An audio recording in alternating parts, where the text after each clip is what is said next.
Good evening, everybody. Welcome to this Around the Ropes radio show episode. Guys, I guess the song for tonight, if we were playing, was Reunited and It Feels So Fine. I thought it was Light It Up. It's not Light It Up? We're not going to light this up? Guys, back on the show after taking a week hiatus, because apparently he had a very shitty situation. The one and only Ray from Mass. Ray, how you been? What's going on? I'm here. I'm living the dream. Aren't we all? Aren't we all? I don't know. I honestly don't know at this point. But I'm glad to see you back in the here with me, because boy, did you miss one hell of a show last week. I heard you had a new UK champion up there on the show. Yeah, some might say she's former AEW Women's Champion. Former AEW Women's Champion and a new UK champion? Mm-hmm. Nice. I also had Mike Skyros on as well. What's that? And I also had Mike Skyros on as well. Oh, and Mike.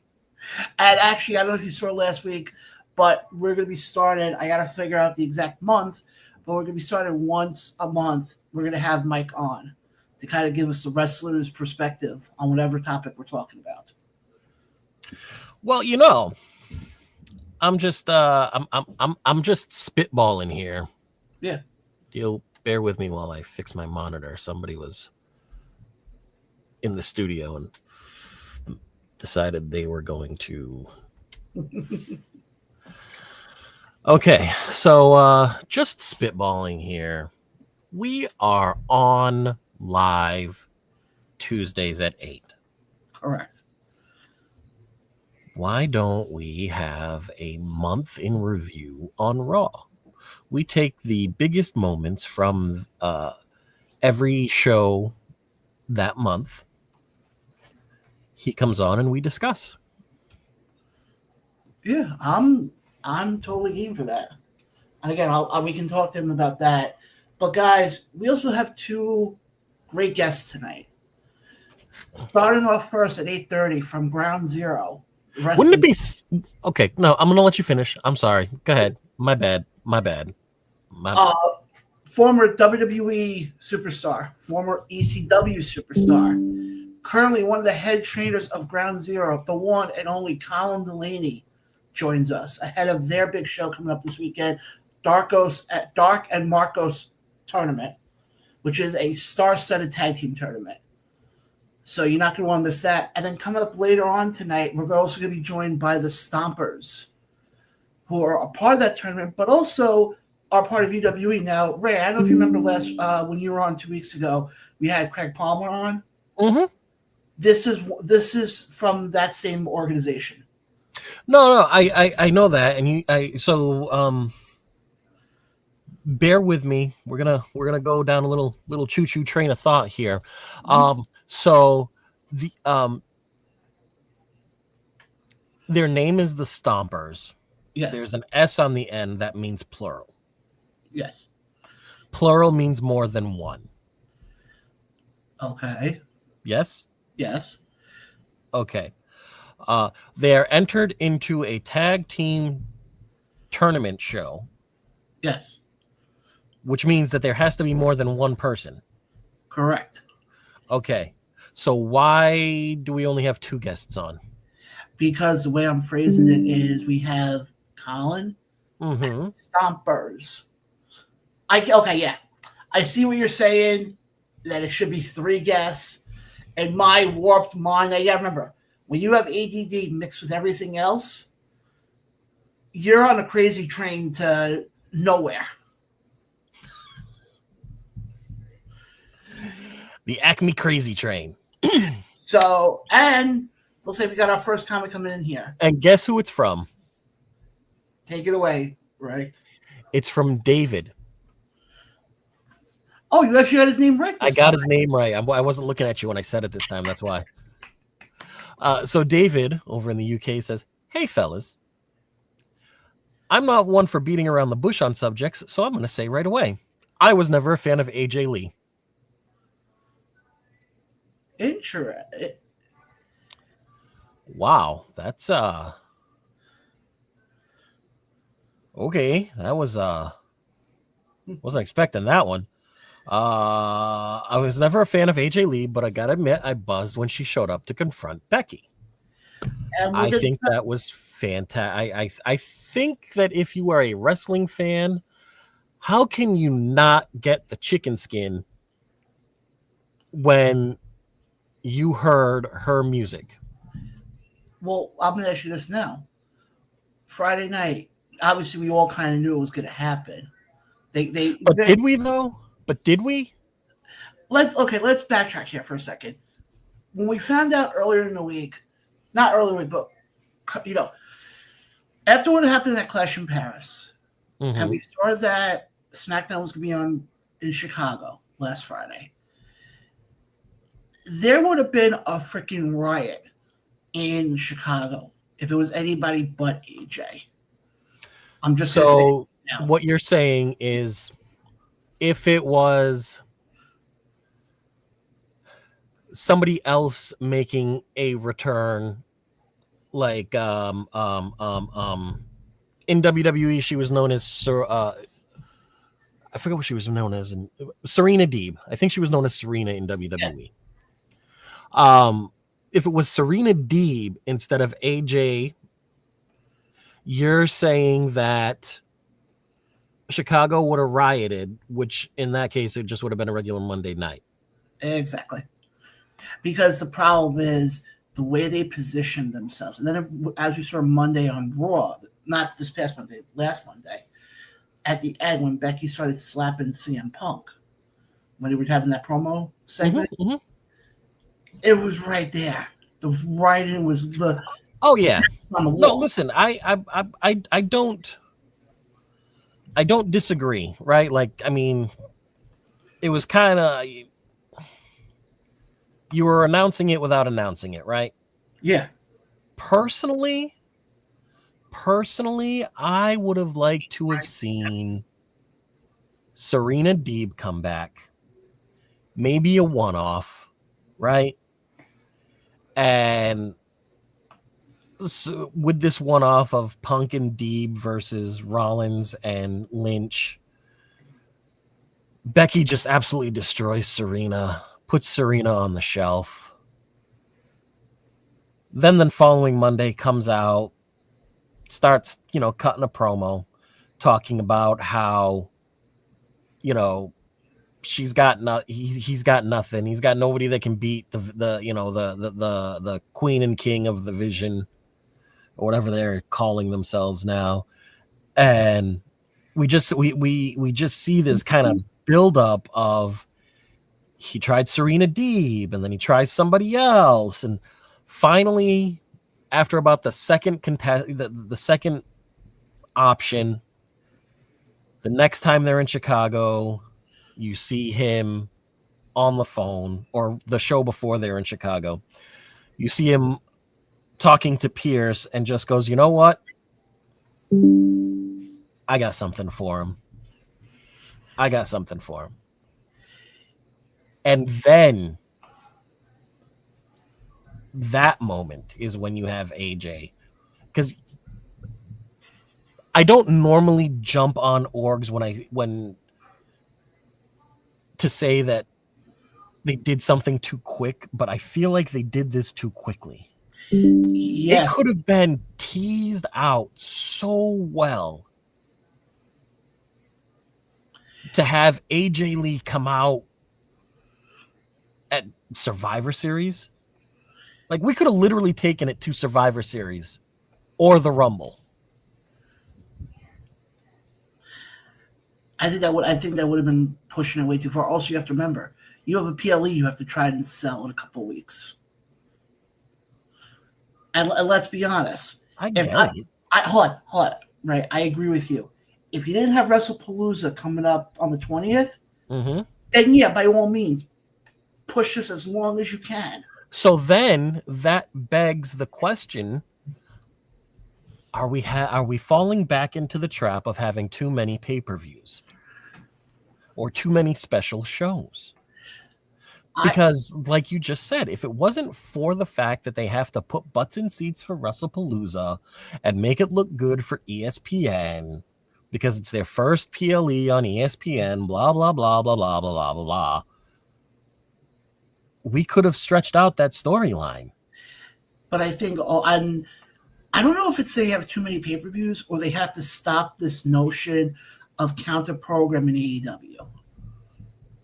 I think that's okay. But here's the thing: if you're counter-programming AEW, what does that mean, John? It means that you're putting on more specials, more pay-per-views, which then means you are putting on too many. Yeah, I get what you're saying, but here's my only thing though: if they wouldn't have done, and also here's the other thing also that I'm going to put in here as well. We're looking at probably the main event of WrestlePalooza right here. Yeah, I mean, it'd be foolish not to. Match. I don't think it's going to be, as much as everybody would love it to be Cena and Brock, I don't think it's going to be Cena and Brock. No, they're not going to waste that for WrestlePalooza. No, that's already announced for WrestlePalooza. I mean, compared to what they have with Seth and AJ, Punk and Becky, yes, I did do that diagonally. They're not going to waste that momentum to not have them main event. I think the problem is, I think a lot of this is because of the fact of what's been going on right now with them. Because if you remember, after SummerSlam happened, we didn't even know WrestlePalooza was even going to be happening. It wasn't until all of a sudden they announced that All Out was going to be on September 20th, and all of a sudden, a couple of days later, WrestlePalooza. All of a sudden, you start hearing rumbles that there's going to be an unnamed pay-per-view. Well, yeah. September 20th. And then, if you remember, originally, WrestlePalooza wasn't supposed to be the first one on ESPN. Originally, the ESPN part of it was technically not supposed to happen until next year. So I think we got to Mania. No. Or coming out of Mania. No, because no. Because if you think about it, they have all of their, at one point they had all of their TV contracts expiring and or renewing beginning of October, end of September. Like if you go back and look at when SmackDown debuted on Fox and it was Brock Lesnar versus Kofi Kingston, and Kofi got fucked over in 0.2 seconds, screwed over in 0.2 seconds. That was October. Yeah. So I think they're pretty consistent with that. I just think the way I look at it, I think if you didn't have WrestlePalooza, and you didn't have what would have been, if you would have actually put more effort in to the title for either, let me backtrack here for a second. Okay. If you would have had Seth had a singles match for the title, or Cody would have had to defend the title, and it actually would have been a meaningful thing, and we're not just going to throw Drew McIntyre in there just because, we have to. Right. Yeah, that's who Cody's probably going to face at WrestlePalooza, is Drew. Then I would have been all for having one of them close out the show. But when you look at the card right now, and we don't have that many matches announced right now. I'm actually pulling up the card right now, unless you have the card. For WrestlePalooza, I had it. Give me a second. Yes, I have the full. Nope, I'm sorry. That was Worlds Collide Las Vegas. I got it right here. I have it right here. Okay. We have for the vacant Women's World Championship, Io Sky versus Stephanie Vaquior. We have. Hold on, time out. Can we please shout out to Vacant for their 999th title run? Yeah, I think that is the most title runs across the industry of pro wrestling. I think you can almost consider him the GOAT. I think we can consider Vacant the GOAT. Then you got the Usos taking on the Vision, Bronson Reed and Braun Breaker. CM Punk and AJ. Hold on. I'm sorry. Are we throwing in predictions while you announce this card, or are we just running down the card real quick? No, I'm just running down the card just for the point of your argument. I got you. Yeah. Usos versus Division. Obviously, the aforementioned Punk and Lee versus Rollins and Becky, which I'm not sure if they actually made that official yet. They're probably going to do that on SmackDown. The Punks versus the Rollins. And then we got Cena and Brock. Rollinses. So now of that, that's 4 matches announced, okay? Yep. You have 1 title match in there. Yep. What do you see closing out that show of the 4 matches I just went through? The one that makes the most sense. I see. This could go either way, right? Because you could have Cena and Lesnar start, and I know that you are a diehard fan of this particular show, so I will use one of their sayings, right? You can Detroit Rock City, right?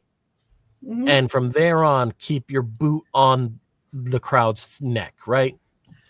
So you can either you can Detroit Rock City this 2 ways. Start with Cena and Lesnar and let them have a barn burner. Or you start with the Punks versus the Rollinses, which you know is going to be a barn burner because we know AJ Lee can still go, because if you've watched Heels and seen her do what she can do in Heels, which is on Netflix, by the way, really good show. Friend of the show, Stephen Amell, is on it. It is his show. He did a fantastic job. But Punk and AJ are in it the last 2 seasons, I think. Yeah, something like that. Yeah. AJ Lee can still go, man. Still go. And you can have them just do what they're going to do in the beginning of the show and close out with Cena and Lesnar and let them just run roughshod over the entire arena.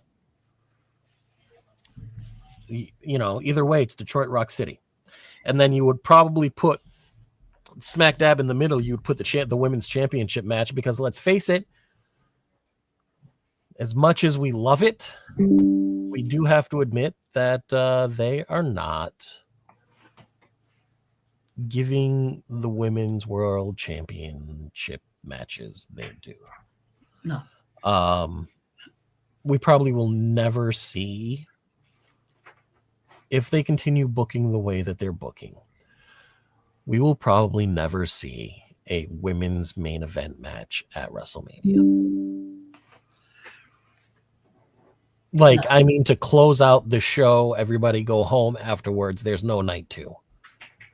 No, you know what I'm saying? Because I don't look at. I know that they call the night 1, the last match of night 1, the main event. That's not the main event. That's the match before a 24-hour intermission for me. I just think the thing is, just want to address some of the points you just brought up there. And there's a lot of valid points you said. Thank you. I just think the problem is you put the Rollins and Punks on, as we're calling them now. First, I'm not saying it's going to be a 5-star technical, Dave Meltzer's going to, have an orgasm type of match. But from a storytelling perspective, that's going to be more, I think, story-driven than actual match-driven, if that makes sense. As it should be. Because out of all of those matches, right? All of those matches. There's a whole 4. I'm sorry. Out of those 4 matches, who has a story? Like, who has a long-term story for their match? The Punks and the Rollinses, and you could probably give the Vision v the Usos number 2, the second spot, right? The Cena and Lesnar, that's a greatest hits match. Yeah. Io and Sky and Vaquer, John. That's a match of circumstance. Like, I mean, come on. I think the problem. I just realized nice background here, but it's like really making me like. Hold on one second. Just was bugging me for a second here. There we go. That's what I want. Have to go to my nice palatial estates here. Oh, the palatial estates in Greenwich, Connecticut. My thing is this though. If you have a match like we're gonna have with the mixed tag match that we're talking about, Yep. how can you not have that match go on last with how much not only story driven, how much emotional investment that match is going to be? That's a dream match that we've been thinking of for the last 10 years, Easily. And especially ever since. Listen, I'm not saying that they won't. I'm saying there is a case for either one of those two matches, either starting the show or ending the show. Ultimately, I would like to see the Usos v. The Vision to start it. Yeah. Then you've got Sky and Vaquer. Then you do Brock and John. And then you close out with the Punks versus the Rollinses. And I think you send the crowd home exhausted and happy, which is exactly how you should send them home. Yeah, and I just think the problem is when you look at this, you look at it overall. I mean, there is the four matches we talked about. We're probably getting Drew and Cody announced because I know Cody right now is a part of filming for the live action Street Fighter movie that's coming out. Yes, he's going to be Guile, which I think is a fantastic cast. I'm not really sure how they're going to, I don't know. I mean, Guile, I remember playing Street Fighter, and Guile had a pretty advanced martial arts moveset. I've never seen Cody bang out any sort of martial arts moves. So I'm sorry. Well, obviously, left of all of a sudden his character in the movie comes out before his fight and does the, all of a sudden walks into the thing and goes, whoa. I guarantee you they are going to try to work something like that into the movie. Just because. Yeah. I think other than that, I think this card is pretty much set. I can't see them really announcing anything else. No, I can't. I can't. I was trying to see but if I could. Here's my counter to what we were talking about with WrestlePalooza. This kind of leads into AEW for a hot second. Oh. Because I know AEW is now starting at 3:00 on September 20th. It's gonna become like the Super Bowl for wrestling fans. Yeah, it is. You're gonna have wrestling basically from 2:00 in the afternoon till probably midnight. No, I mean, maybe if you're just talking about AEW, WWE's done pretty good about ending their stuff, like not going ridiculously long. Sometimes they do, but it's in a very rare instance. It's not every PLE. Well, because let's be honest, there's probably going to be some crossover between the two, more than likely. If I'm AEW, absolutely, without a doubt. That would be like. Well, here's the thing, though. What I would close All Out with, and I wouldn't close it out with a title. I just want to pull up the card exactly so I can see if there's, because I have one match in mind that I think should close out the show. For All Out. Okay. And it's not for a title. I'm telling you right now. Is it for a ring? Is it for the Dynamite Diamond ring? No, I'm just looking at it right now. We'll just go through the card quickly for All Out. And again, guys, we'll be joined by Colin Delany in about 5 minutes or so. You have, for the four-way match for the AEW Women's title, Timeless Tony Storm takes on Jamie Hayter, Chris Statlander, and Thekla. I think that's going to be a good match. That is, that's going to be a good match. I think a lot of people sleep on Thekla. Yes. I think she is far more deserving of the credit that she gets. Or lack thereof. Thekla is a really tough name, especially if you have a stuttering problem. Just saying. You got MJF versus Mark Briscoe, and a match they have not announced the stipulation for yet. We haven't found out yet what the stipulation is going to be. It's going to be an Inferno match. I'm telling you. Ever since they tried to light Mark Briscoe on fire, I have been saying this is leading up to an Inferno match. Moxley's taking on Darby in a coffin match for the AEW TBS title. Mercedes Moné takes on Riho. In trios action, you got the Hurt Syndicate taking on Ricochet and the Gates of Agony.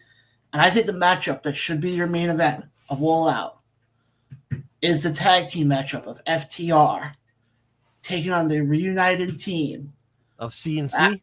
CNC. That's what I think you close out All Out with. I think that's a very good take. I don't see anything wrong with that take. I think the fact that this is the first time these two are tagging in almost 2 decades or close to 2 decades. I think 18 years. Something like that. And you're in their hometown.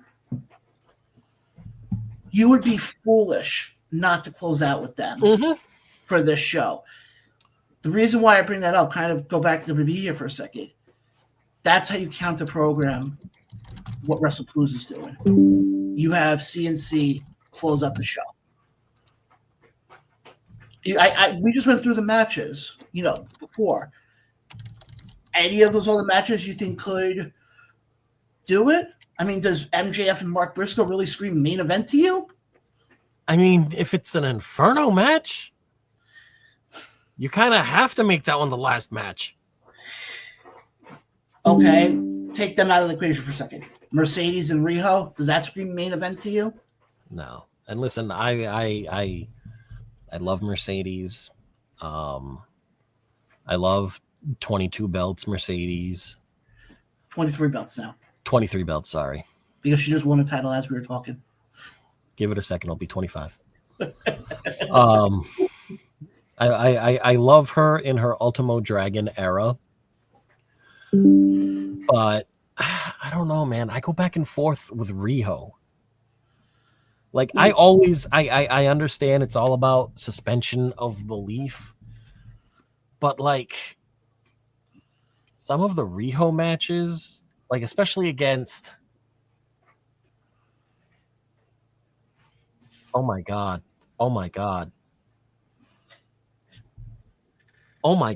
What is her name? You talking about Nyla?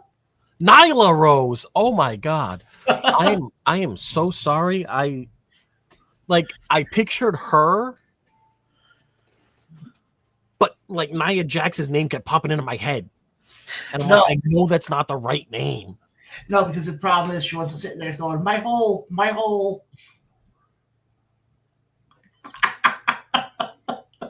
It's been a great night, folks. Thanks for tuning in. Appreciate it.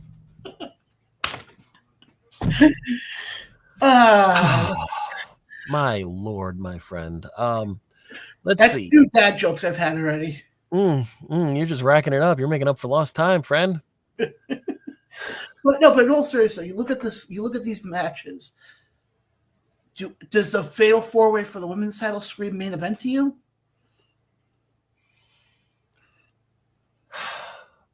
No. I mean, don't get me wrong. I think Toni Storm right now is doing some of the best work she's ever done. Oh, without a doubt. But I can't really see them sitting there saying, "Oh, the main events could be the Fatal 4-Way for the women." No, I think if you were going to have the women's match be the main event, it needs to be a 1v1 Tony and Hayter. Yeah, I agree with that 100%. I just think this makes the most sense. Is you do Cope and Christian versus FTR, the story that, let's be honest, has the most emotional investment of any of them. But also, guys, again, we're a week or almost 2 weeks away from All Out? Yeah, and I mean, again, you know how they announce matches. I mean, tomorrow there could be 4 matches announced for, to continue that card. No, absolutely. But we got to put a pin in the AEW WWE talk for a second. We're going to put a pin in it and circle back? Yes, because we actually have a guest joining us right now. We do. Yes, we do. And who might that be? If you give me a second, I'm actually going to give this gentleman the proper introduction. Guys, as you guys know, this week is Ground Zero week for us as we're looking ahead to Ground Zero as they present the Dunn and Marcos Cup, which is a star-studded tag team tournament.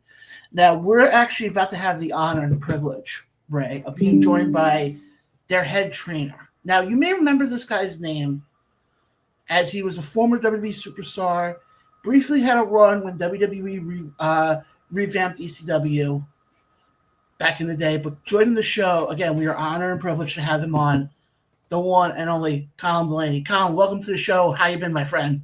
Hey, guys. Thanks for having me. Absolutely. Believe me, like I said, it's an honor to have you on, sir. I appreciate that. I'm sorry. I have one complaint with John's introduction. You didn't mention 205 Live. Go right ahead. Yeah. I did 4 episodes of 205 Live, I think, back in 2018. Yeah. It was a great time. That I love that 205 Live roster. I still love that 205. Oh my God. It was the shows, the matches. It was fantastic. Yeah. Unbelievable. Well, okay, let's start off with that then quickly, just because that's the first thing we brought up. Do you think that would have succeeded if it would have been filmed after SmackDown? If it wasn't filmed after SmackDown? Yeah, because there's been a lot of stories coming out recently that it was filmed after SmackDown, and that's why the crowd always looked dead. Yeah, well, honestly, yeah. It was filmed after SmackDown, so they had already seen a SmackDown main event. A lot of those people were coming to see, like, Randy Orton. And if Randy Orton is on in the main event, and then they're like, okay, guys, stick around to see, I don't know, whoever. Some of those people, that's what they came to see. So, maybe if they filmed it before, I don't know. I mean, when I was on ECW, we filmed ECW after SmackDown, and it was live. They were filming SmackDown before it to air later, and they were filming ECW live. So I think that helps people stick around for ours, but I don't know. I can't. It's difficult I'm sorry, I didn't mean to cut you off, Colin. No, you're good. It's difficult when trying to find the proper balance, right? I mean, ideally, it would be great if you could do a half hour before Raw, a half hour before SmackDown, and then edit the show together. But at that point, there's a lot of moving parts there. The crowd's not going to line up. The arena's not going to be full. You're also then splitting the cruiserweight or the 205 Live crew. Half of them would be going with Raw, half of them would be going with SmackDown, and then those guys' travel schedules would be nightmares because they wouldn't know what day they were working. Right. I think they tried to do the best with what they had at the time. Me personally, I would have liked to have seen, because this was, I would have liked to have seen the WWE Network stay around and them all, develop programming around, for lack of a better term, the term that I know the best is the cruiserweights, develop a show around the cruiserweights, give the cruiserweights their own show, give the women their own show. These are all things that you could have done with your own network. Yeah, I mean, you're not wrong. I feel like WWE has made a lot of attempts over the past, 20 years or so to push the cruiserweights and give the cruiserweights a spotlight, but it never really takes with WWE. I don't know why that is. I don't know what that is. Because, there's been tons of times where they've tried. WCW succeeded with it. It was the greatest way to open a Nitro. Right. WWE, I don't know. I don't want to say they tried to segregate it too much to a degree, but all of those guys are still very talented wrestlers and could do anything with anyone. Right. So kind of putting them in their own little bubble. And they've attempted a bunch of times, and it never seems to really stick. Yeah. a couple, just one. I have one more question in regards to this, and then we can go to the actual reason why you're here. Yep. Do you think that some of that has to do with wrestling a more toned down version of themselves in WWE as opposed to what you see in a Ring of Honor, an AEW, or even if you were to go to, your local indie show? I don't know, because remember watching a lot of that 205 Live stuff, they were doing a ton. Not everybody was, not every match was, but there was some of those matches that they were still going full board. I wouldn't attribute it to that personally. I don't know. I think it's just something about them separating it that just made it never work. Even that one time when they were trying to bring in, they had like a whole SmackDown thing, but the cruiserweights were like in their own separate bubble. And that always just felt like that's what made it not work. Yeah, there always seems to be some sort of disconnect. Yeah, but I feel like they were pushing the disconnect, right? Because they were putting them all in a bubble together. Right. Which makes sense in theory, but in practice, it never really seemed to work. No, you're absolutely right. And, it's one of those things that I feel, because I had such fond memories of discovering Rey Mysterio, Psychosis, Garza Sr. Like I discovered them through the cruiserweight division on WCW. Sure. And that's what made me go, oh my gosh. And I've been a fan of the cruiserweights since then, which is why I'm, very excited about the, with WWE acquiring AAA, but I also get a little scared because I'm like, are they going to make them tone it down a little bit? But that is a conversation for a different day, Colin, because we can go on and on about this. You don't want my opinion on that. Maybe we do. We are for the fans, and obviously it's by the fans. So here's what I'll say. I believe professional wrestling, to be an art form. Mm-hmm. And I feel like it's more like music than it is like sports. Right? Can you elaborate on that? WWE is pop music. Yes. Right? But I feel like they're trying to make everything pop music. Like their NXT UK at a point, their this AAA thing, they're trying to make everything what they do, but that's not wrestling. What makes wrestling great is that there's different styles and different types and different ways to do it. And so I don't love it. Right? No, I absolutely understand what you're saying. You have it. It's kind of like the economy, kind of like, current housing, developments. They're all cookie cutter. I can go down one cul-de-sac that's just been built in Massachusetts and then go down to a cul-de-sac that's just been built in Long Island, and the houses look the same. Right. There's no variation. And it's because, well, this is what's worked. This is what's made us money. And it's like, this is what's safe. And this is what we're going to do. Yeah. In my head, it's, that's why I say music, because it would be like a pop music label buying a hip hop label and being like, oh no, we're still going to do hip hop, but it's our version of hip hop. And it's like, yeah, Kids Bop. They've got, the wrestling is in different styles. That's what makes it great. Mm-hmm. Right? There's something for everybody, and and all around the world they do it differently, and they treat it differently, and they wrestle differently. There's a different set of rules. There's a different set of, so that's how I feel about it. No, you're absolutely right.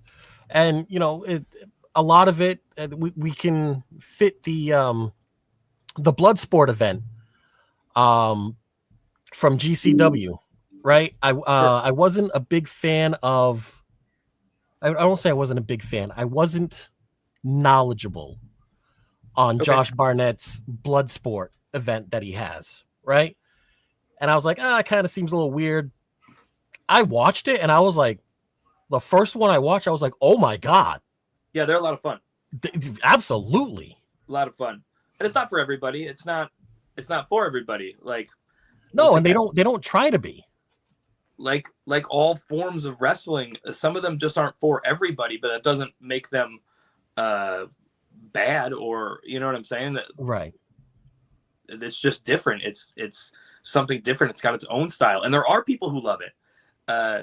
So that, but that comes right back to the AAA thing, taking away the AAA of the AAA-ness of it.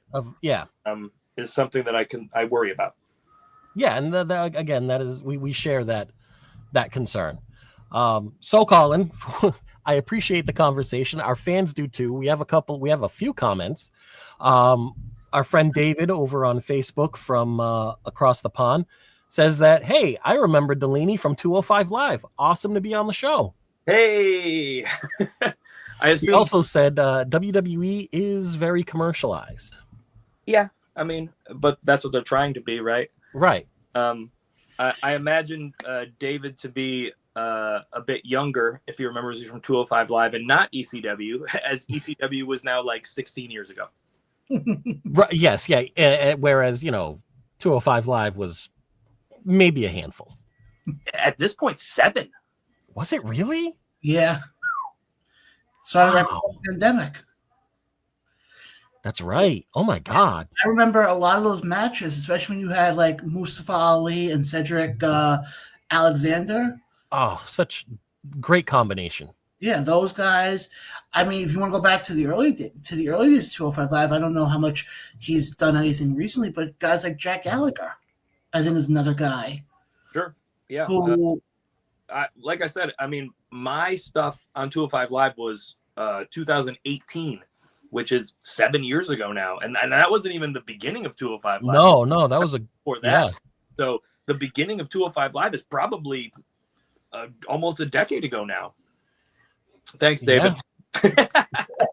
And yeah, we do remember ECW too, or WWECW as the ECW faithful care to brand it.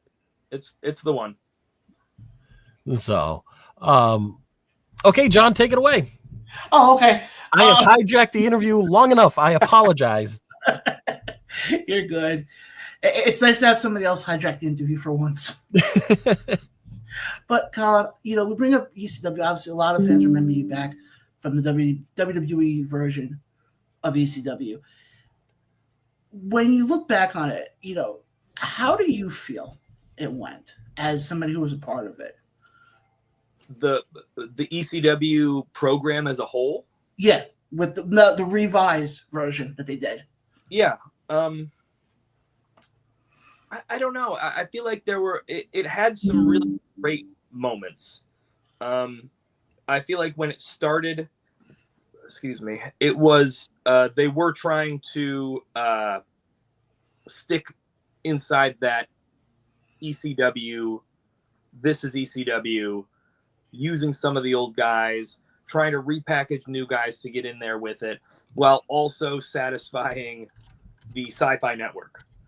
And then as it went on, I think it found its legs once it kind of started becoming its own program, and kind of getting away from that to a degree.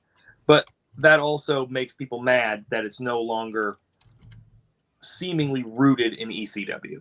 So I feel like at times it had a little bit of an identity crisis.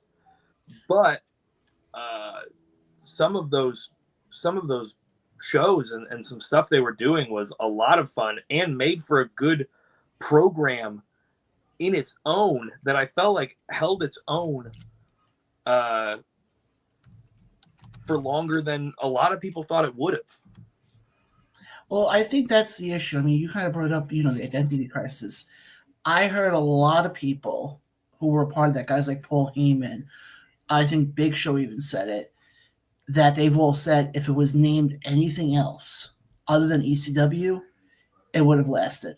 But because of the fact that it had that ECW umbrella over it, it was almost like, well, we remember what ECW was 20 years beforehand. And I think that's what people were comparing it to. And you can't compare that. It's tough to compare wrestling in different eras like that, I feel. Oh, 100% it is. Yeah, no, I don't disagree, but I was on ECW. I am ECW, so. No, and I get it. Trust me, it's definitely, it's definitely how a lot of fans remember you. But before we get, obviously, we got Ground Zero coming up, and it's a big show this weekend. Yes. How did what was that transition like when you left WWE to kind of transition to what you're doing now? Take us kind of through that process of what that was like. Oh, it's so much easier than you guys might even think. Because you got to remember, I was only there for 9 months. And I didn't go through any of their training. I didn't go to developmental. I was just on TV every week, and I was just doing TV matches. So I was really only gone from the independent scene for like 9 months. So getting back to it was easy. I stayed in the ring and I stayed fresh the whole time. I wasn't just going to TV and getting demolished every week. I was still making sure to, hone my craft and work hard to be the best professional wrestler I possibly could be. So when I got off of TV, it was back to work. It was, I wrestled a show the night I got fired. I got fired on a Friday morning, and I called some people and I wrestled on a Friday night. So it was just back to your regularly scheduled program for me. Just a nice little detour off the trip. Yeah. I mean, I loved my time there. I have no regrets. But once I got released, it was back to work. It was back to business. It was back to the independent wrestling life. So it didn't take much for me to transition out of it, honestly.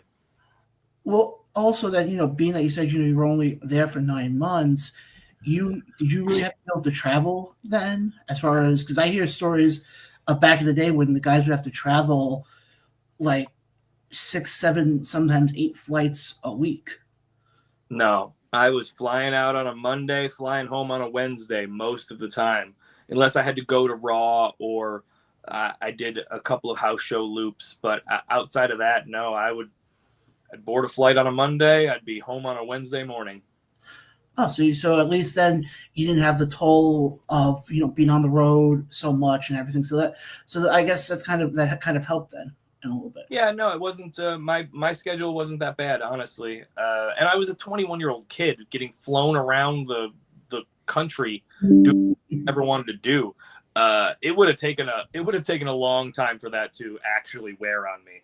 By the time I got released, I was still just living this how am I even here life, there was never really oh golly, I gotta travel this week. Like, no, I'm flying out to Arizona. This is awesome. Well, let me ask you this now, Ray, before I go to you for the next question, because I just saw this one. You just said before, you didn't go to developmental, you didn't go through like the way like we see it now, how a lot of wrestlers go through like an NXT. Was it somebody noticed you at an indie show? How did that happen? Oh, golly. You guys haven't heard this story. No, I haven't. Man, you just took my next question and just obliterated me with it. Thanks, John. So, go for it, Colin, because my question was going to be, could you please tell us the story of how you were accidentally hired by WWE?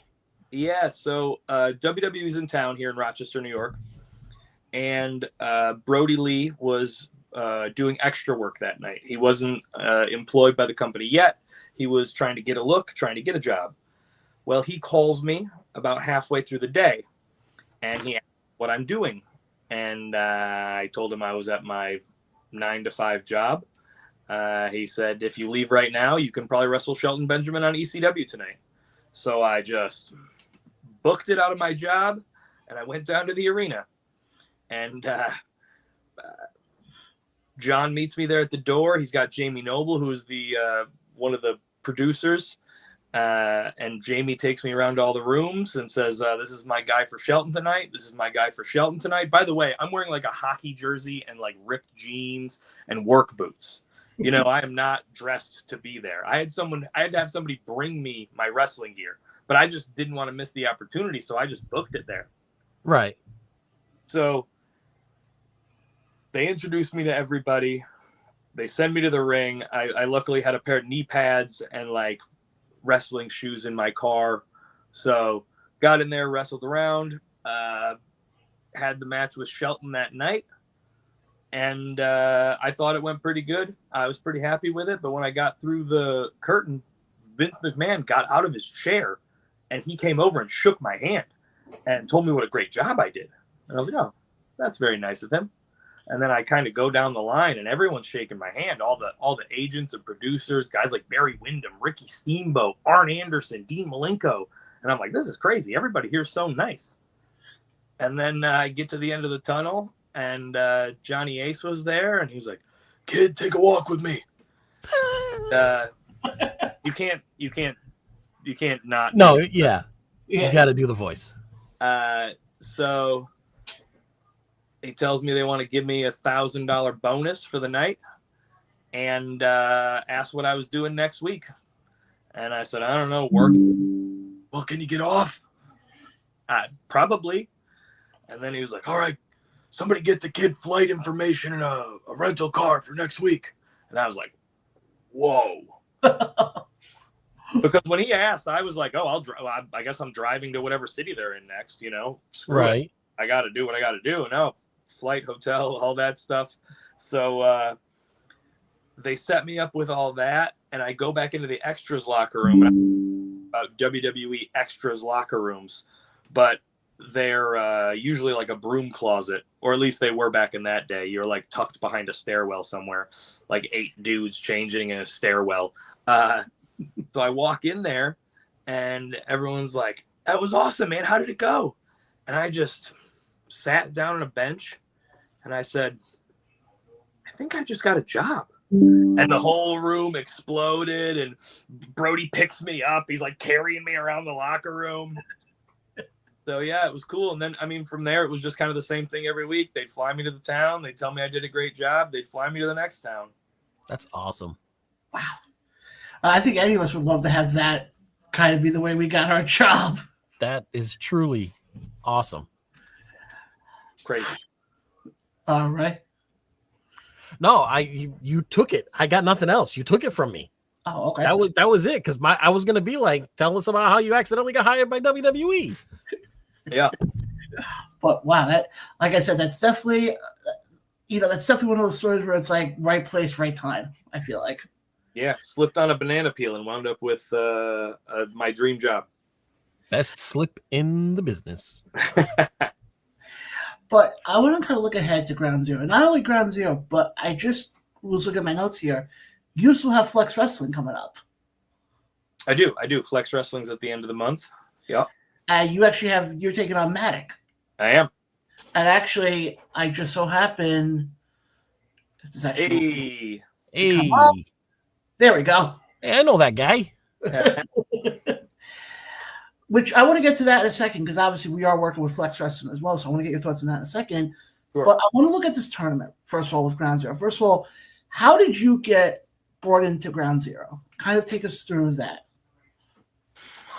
So, Ground Zero is made up of some of my best friends in the wrestling business. We have Matic, who's a guy who I trained. We have Cheech and Cloudy, who are 2 guys who I've known forever and rode the roads with for years and years. And we have Nick Ando, a guy who I helped train when he first started, and Chris Worthless, who also trained under me at a point. So some of them were getting together and talking about it. And I mean, essentially what I said was, whatever you guys need, those are my boys. So whatever they need, I got them. And, I've had on, last night we had on Greed, Price Pure Gold, and Julio, I'm forgetting his last name now off the top of my head. Diamante, yes. You look at tag team wrestling, and obviously you have the Rochester area, but not only that, you also look at the entire upstate New York area. What, in your opinion, do you think makes the upstate New York area so rich in tag team wrestling? I mean, honestly, and this is going to sound like it's just a cheap plug, but it comes from Dunn and Marcos. right? Their fingerprints are all over the guys who came up like me, like Cheech, like Cloudy, like Brody. Their fingerprints are all over that scene, and now our fingerprints are all over that scene. So naturally, they were tag team wrestlers, and they were trained by H.C. Loke, who was a tag team wrestler. So it just expands from there, you know? It's definitely, and like I said, we also have coming up this week, you mentioned, what's his face? Jordan Blake, the High Seas. Yeah. Are coming on with us tomorrow night, actually. Good luck. Thanks. But, when you look at this tournament, and we went over the tournament last night, what do you think the winning team has to do? I know they have to win. I know that's the key here. But with how star-studded this tournament is, you have High Seas, you have Greed, CXR. Those are just 3 teams right there. Do you almost think that any team who wins this has to be perfect, in essence? I mean, definitely the team that wins this thing is going to have to do their homework, because there's a lot of different teams in this thing from different areas in different styles. So I don't think you can just rely on your own game plan to carry you through an entire tournament like this. So, yes, you have to be on your A game, but you also have to be prepared to wrestle different teams in their style to the best of your ability to still get a win, if that makes sense. No, that does. And now the winner, obviously they win the trophy, but do they get anything else by winning this? Or I mean, the trophy is enough.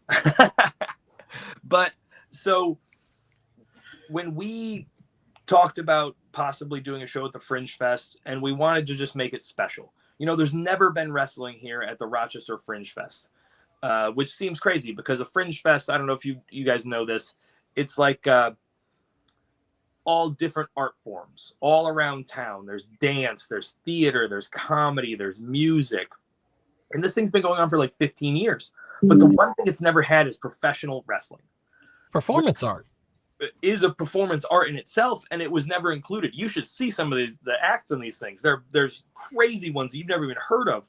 But professional wrestling, which is a fairly mainstream art form, was never included. So when we decided to do it, we said we wanted to do it big. We wanted to do something special.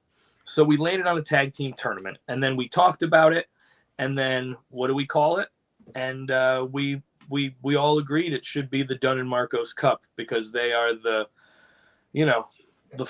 forefathers of tag team wrestling in this area and of wrestling in this area. Really, I mean, honestly, I can't say enough about how much they helped me early on.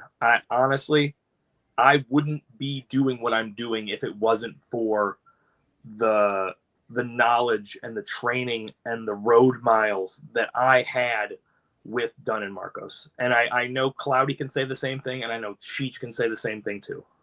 And I know if Brody was still with us, he would say the same thing too. right? Yeah. Sorry about that. I want to jump back to your show on the 26th with Flex against Matic. You say that you trained Matic. So my question to you is, could this be billed as the modern day Bruno Sammartino versus Larry Zbyszko? For anyone who gets that reference, yes. Awesome.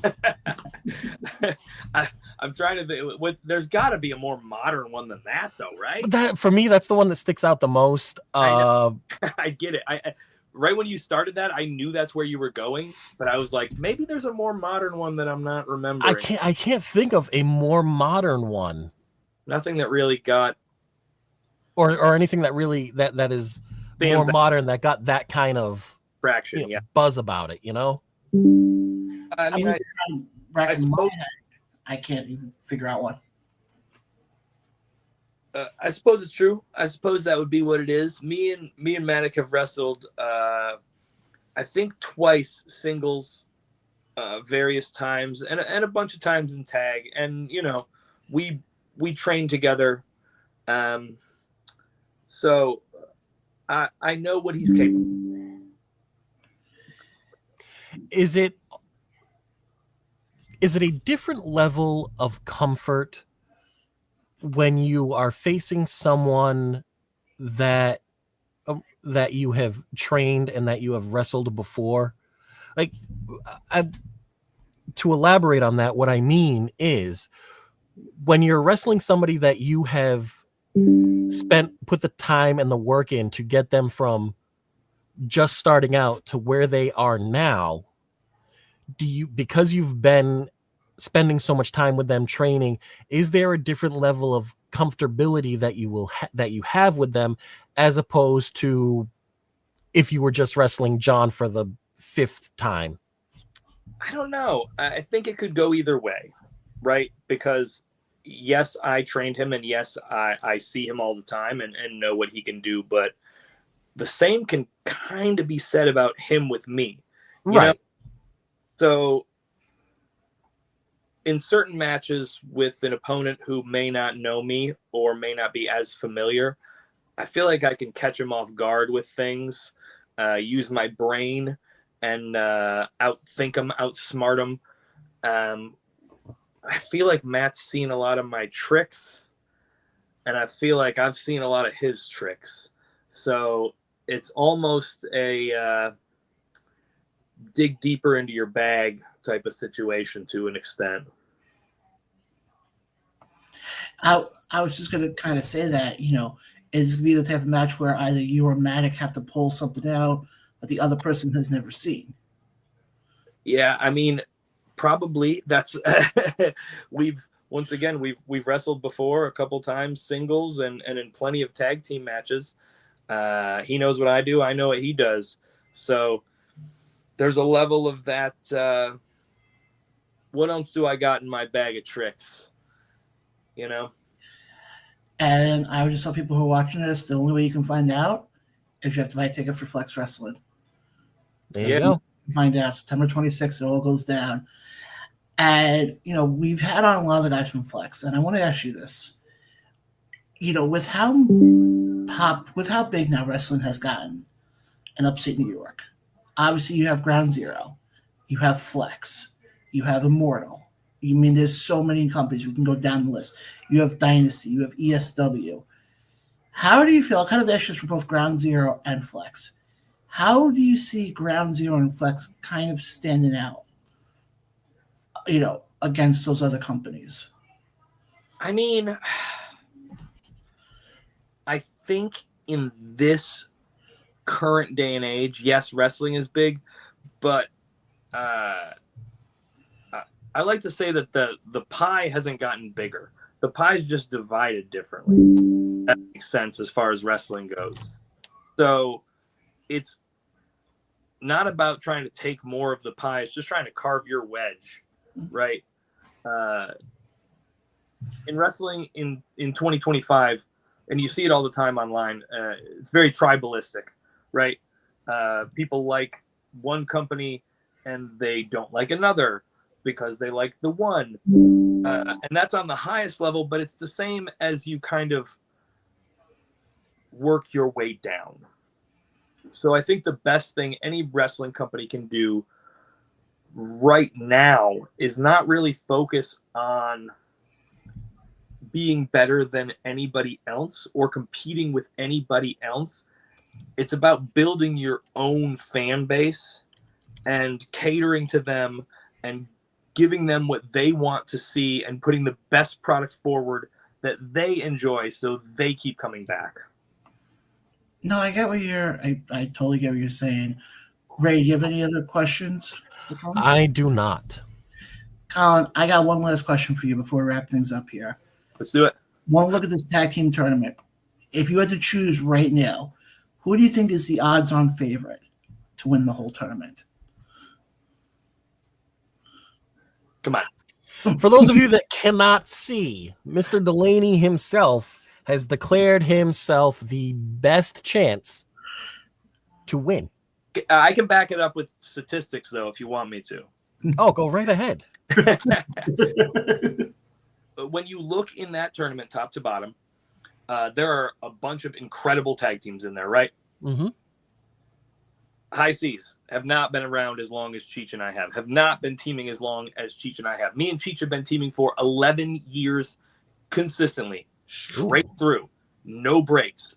CXR, I think me and Cheech were wrestling before they were born. Philly Marino Experience are they might be me and Cheech's legacy. We have had battles with them all over. They are an incredible tag team. They aren't me and Cheech, right? The main event, also incredible tag team, have not been around as long as me and Cheech, have not been teaming as long as us, and we've beaten them before, so I can go down the list. You're doing a pretty good job of it right now. And tell you why, but Cheech and I are one of the best professional wrestling tag teams that doesn't have a contract right now anywhere. So it's going to be a great tournament. I am very excited for it. But if we ranked the teams, if we were putting odds on the teams, Cheech and I winning this tournament is like minus 140 at worst. There you go, folks. Take that to your DraftKings Sportsbook. Do it. Again, Colin, I'm glad we're able to have you on. Definitely want to have you on again. Anytime. Absolutely. Please hit me up. Absolutely. Where can the fans connect with you on social media? And do you have anything else you'd like to promote? The floor is yours. So fans can find me on social media. I am at Extremely Cute on Twitter. I got on that Twitter game really early, so names like that were still available, and I somehow got it. At Extremely Colin on Instagram. That's pretty much it. But yeah, the Ground Zero Dunn and Marcos Cup this weekend on Saturday and Sunday. 10 teams. Huge tournament honoring two of the greats and legends in Rochester wrestling history in Dunn and Marcos. And then, like you guys were saying, Flex Wrestling in 2 weeks. Oh, and between that, I'll be in Cleveland, Ohio, wrestling for AIW in the JT Lightning Invitational Tournament. So I got a lot of tournaments coming up. Oh, look at you doing the tournament circuit. Yeah, I'm hitting the tournament circuit this month. So very excited about all of that. And, I appreciate you guys having me. Yeah, no, thanks for coming on, and best of luck to you in your tournament circuit. And hopefully the next time you're on, you'll have a trophy to show off sitting next to you. Hell yeah, count on it. All right. Thanks so much, Colin. Thanks, guys. All right, guys, that was Colin Delany. That was a really good interview. Ray, I'm actually going to treat you to something quickly before we get into our next topic. Because you weren't here last week. Is it going to be what I think it is? Yes, it is. Yes! We're going to hear a quick word from our friends over at Flow, Fantastic League of Wrestling. And when we come back, we'll have our reactions to Colin Delany. We'll get in some more indie talk. We'll have some more WWE stuff.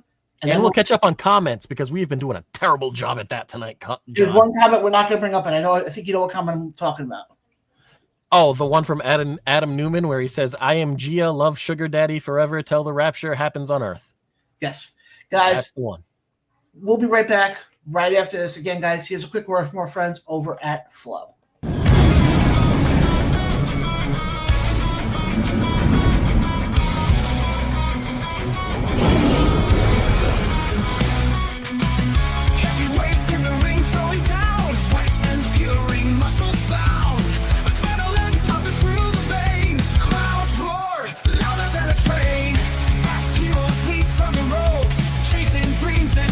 Their opponents' hopes, like legends under the lights. In this arena.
And we are back here live on the Round the Ropes Radio Show, guys. Again, definitely check out Flo. Hopefully, in the next couple of weeks, we'll have on the co-owner of that, Scott, to talk some Flo, because I know Ray loves that freaking song. I do. And check those comments. Bring those comments up, baby, because David from across the pond says that Flo theme music grows on you. It's got old school vibes. I love it. I sing it when I'm doing housework. That's what I'm talking about, David. That's what I'm talking about. Jay's checking us out tonight. Jay, thank you for checking us out tonight. What's up, Jay?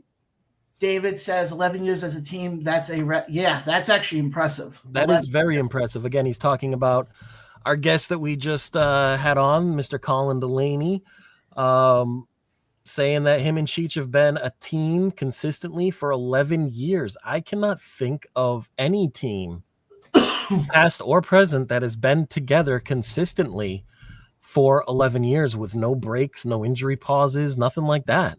I don't know if that's happened on the independent scene. That's probably happened in like a WWE, I would have to think. I don't know. I think the only one that comes to mind would be the Hardys.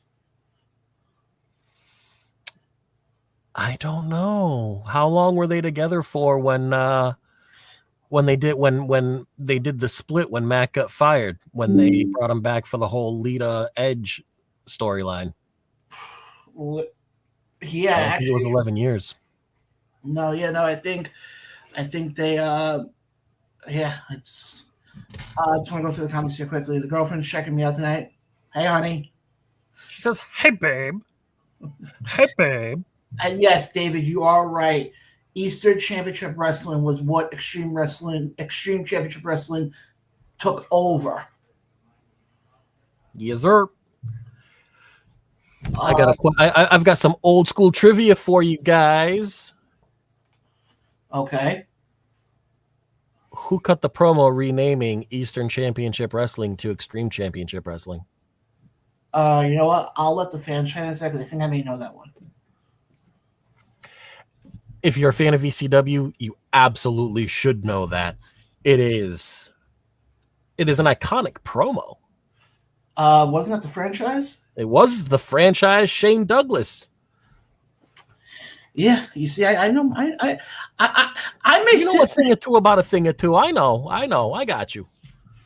But guys, also I do want to, like I said, we got the Stompers coming up and about Stompers.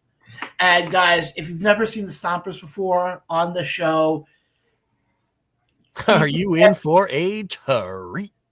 Be prepared. Be prepared. That's all I'm going to say. But I want to get back, just real quickly get your thoughts on what you thought of what Colin said in the interview. In regards to what, Colin? I'm sorry, I didn't mean to hijack the first 15 minutes of that interview, but it was just one thing led to another, and we just we flowed. I see what you did there. Thank you. That's a play on words there. Because I think the Stompers are actually coming here now. Before we do that, I do want to just give a quick mention, because one of the other companies we work with, because mentioning Colin, we're mentioning ECW, you think of the 2300 Arena. Absolutely. And on October 25th, Battleground Championship Wrestling returns to the 2300 Arena for their yearly Halloween show. Now, Ray, hold on to your seats, because wait till you hear these matches. You got, if this will actually come on the screen, it'll be nice. There we go. Alvin Alvarez takes on ECW legend, the one and only Danny Doran. Ooh. Also, we're going to have Phil Insane. Yes, guys, that's his name. Phil Insane taking on Matt Tremont. Okay. A Halloween House of Horrors match. That already scares me. Masada takes on Too Cold Scorpio. Another ECW legend. In tag team action, yes, guys, your eyes are not deceiving you. What? The Powers of Pain. What? Take on Blackout. Oh my gosh. But wait, there's more. Oh my Lord. Drake Younger takes on Shane Mercer. And if I remember correctly, Shane was Slapjack, I think. Yes, he was. He was Slapjack from Retribution. Yes. Who I think Drake Younger was he was a referee. He was the referee when they debuted. And here's the best one. You ready? Here's what I think will be the main event. Crowbar takes on Gangrel. The BCW World Champion Crowbar versus the Vampire Warrior himself, Gangrel. Also, guys, stay tuned because later tonight, my interview with Alvin Alvarez will be dropping on our YouTube page. I know we said last night it was supposed to be live, but we had some technical issues, so we had to record it instead. You don't want to miss that because Alvin said some stuff that's really going to shock you. Alvin Alvarez. Yes, Alvin Alvarez, yes. And also, next Monday, I can confirm, Announcement Monday returns. And you guys are not going to want to miss the announcement of who is hosting the pre-show for BCW. Because I can tell you right now, I hear that guy who's hosting it knows how to go around the ropes. John, you weren't supposed to tell him I was hosting it. Jesus. Hey, you think did I say it? Did I say he was go around the ropes up in Boston? I mean, there's only two of us. They got a 50-50 shot. Who's saying it's one of us? I mean, you're not wrong. Who say it may not be one of us? It may be our mascot. That is not nice to talk about Kevin that way. Oh, he actually debuted last week. Did he really? You didn't see the video, did you? No, because I thought it was just Veer. No. Do you want me to play quickly? Yes, please do. All right, guys. Quick segue here. Because Ray did not see last week, we're going to replay again the Wilson's Corner. And shocker upon shockers, there's no new Wilson's Corner this week. Why am I not surprised? Guys, here we go. Kevin Wilson with Wilson's Corner. Enjoy.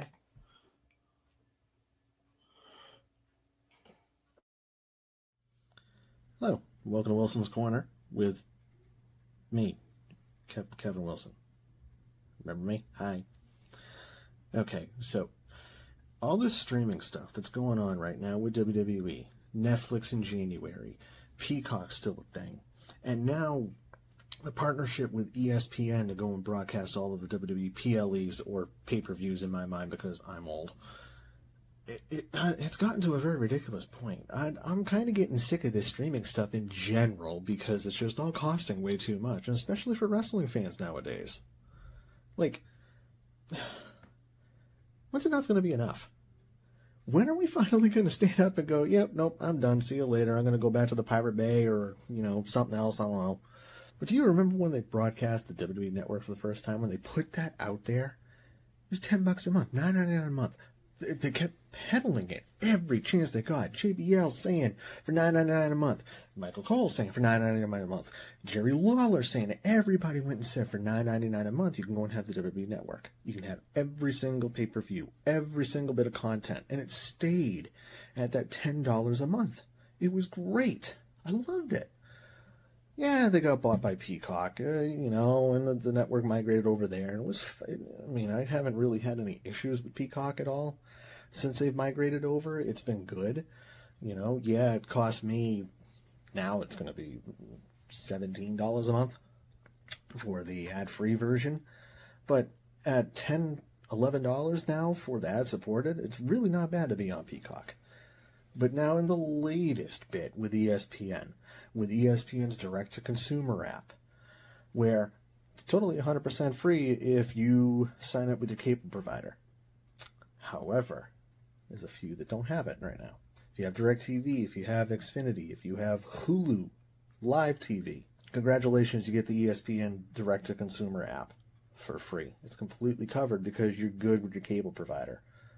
Me, on the other hand, I got YouTube TV. I'm kind of SOL. Take it from me. YouTube TV for cable, so I can, realistically, it's to watch football. That's about it. But that's $83 a month. And on top of that, if you go and take Netflix, they got 3 different price tiers.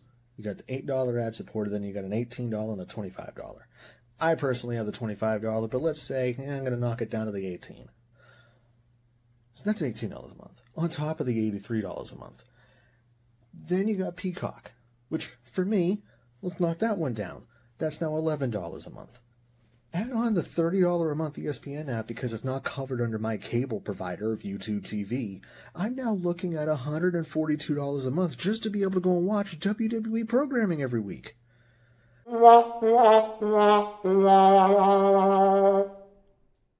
Between Netflix, Monday Night Raw on Mondays, between NXT PLEs on Peacock, all the content that is currently still on Peacock of older shows and older promotions and older everything.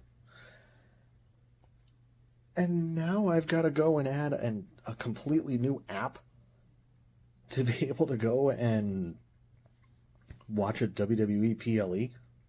Like, it's getting ridiculous at this point. I just needed to go and get that off of my chest about this whole streaming situation. It's just patently ridiculous that I got to now pay almost $150 a month just to be able to watch pro wrestling. It almost sounds like, hey, remember when cable was about $150 a month and then it was the occasional $35 pay-per-view?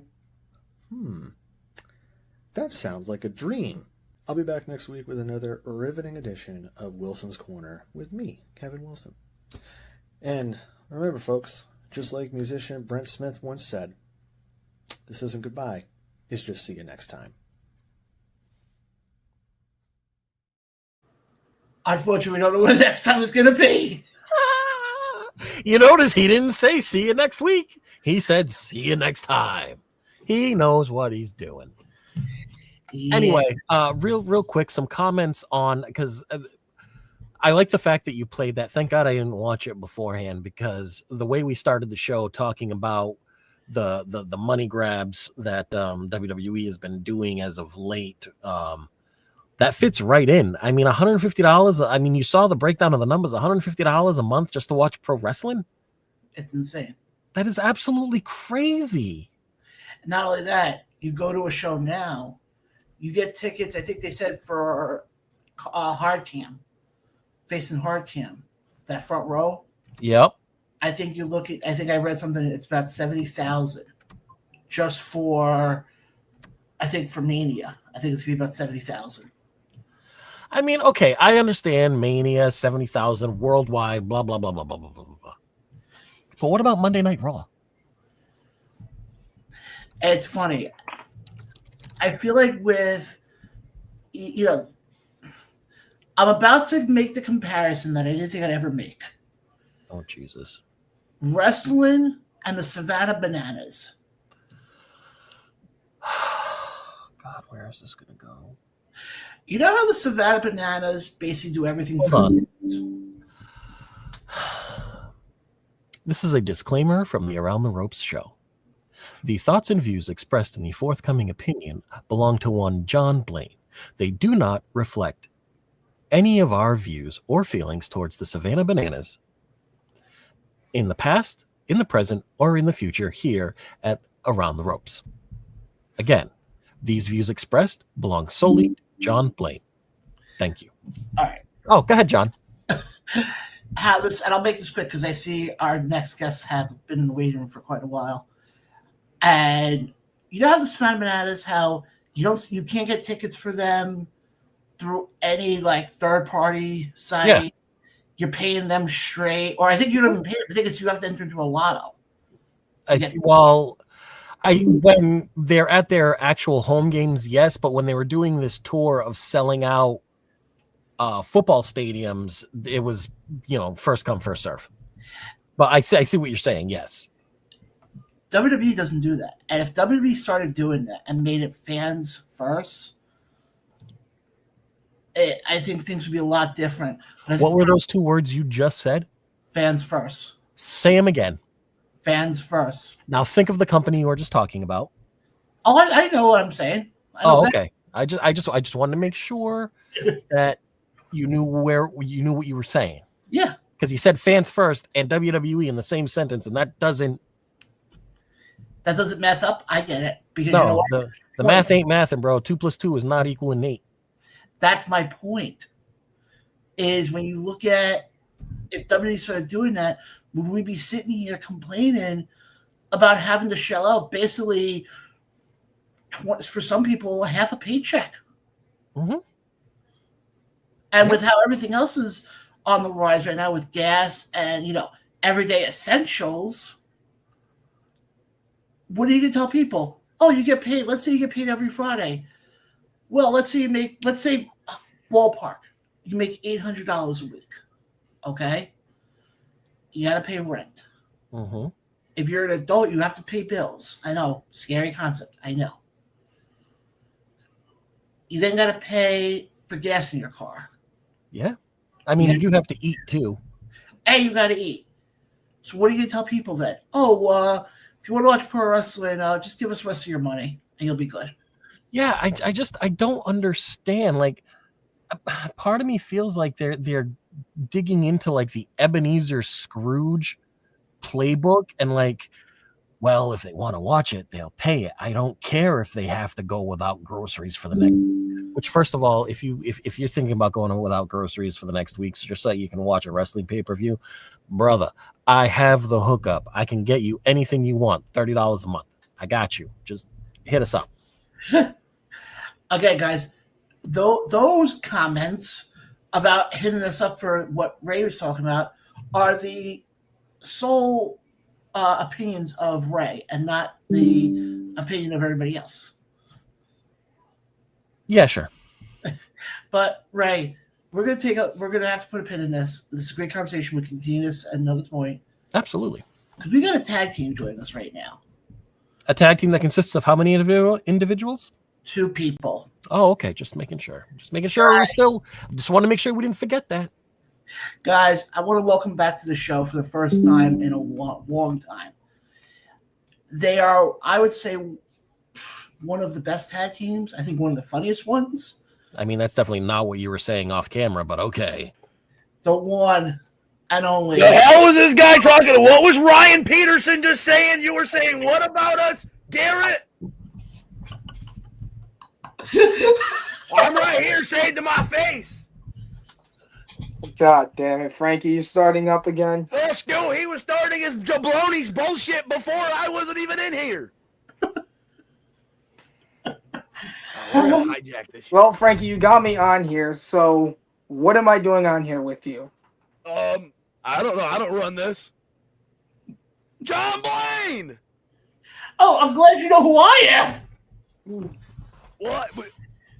Yeah, I gotta know. You're the one who texted me to be on the show. Really? Because for a while you kept calling me Garrett. Hey, moonshine and Patricia. marijuana, all them things around. It's just a crazy world. Can't But agree. guys, welcome back to the show. How you guys Thank doing? you, man. Thank you for having us. I know you guys got a big weekend ahead of you with Ground Zero and the return of the UWE tape-ins. It's a big old weekend. Mm-hmm. It's a big old weekend of moonshine, right? Oh my Mhm. God! We got the It's going to be his 42nd birthday this Yeah, weekend. this Saturday. Saturday, Marcos and Dunn's Cup. My birthday. Congratulations. Take your birthday shot right out of that cup. Oh, it's all the gold, baby. You just had Mr. Colin Delany in here. Yeah, yes, we did. Knock his ass out. Yeah, we can't wait to stomp out Cheech, too. I Yeah, want my get back, Cheech.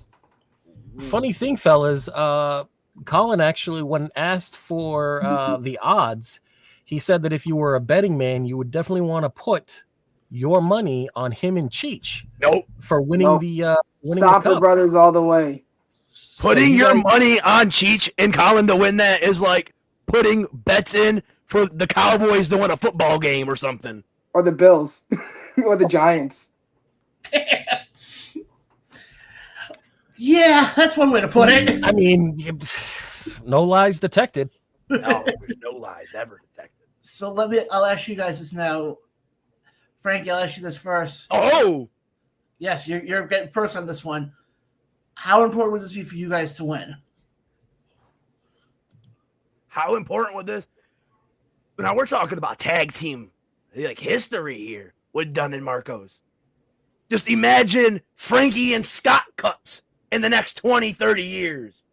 That's where our mindset is. We're here to add all this history to professional wrestling. And I can't think of two better guys than me and my big brother Scoot. By the way, Stu, just want to let you know, I don't know if you saw this on the thing, but your camera is like... Yeah, you're like this, you moron. Get like this. Who, me? Yeah. No! I like it this way. Because if I do it the other way, the mic, you won't be able to hear me. Oh, that's all right. We'll just conduct the interview like Hey, that. hold on. Thank you. You want me like this? Can you hear me like this? Oh my goodness, my we can actually hear you God. clearer that way. Okay, you can hear me clearer now? But Stu, I'll ask you this now. All right. How important would this be for you guys to win this tournament?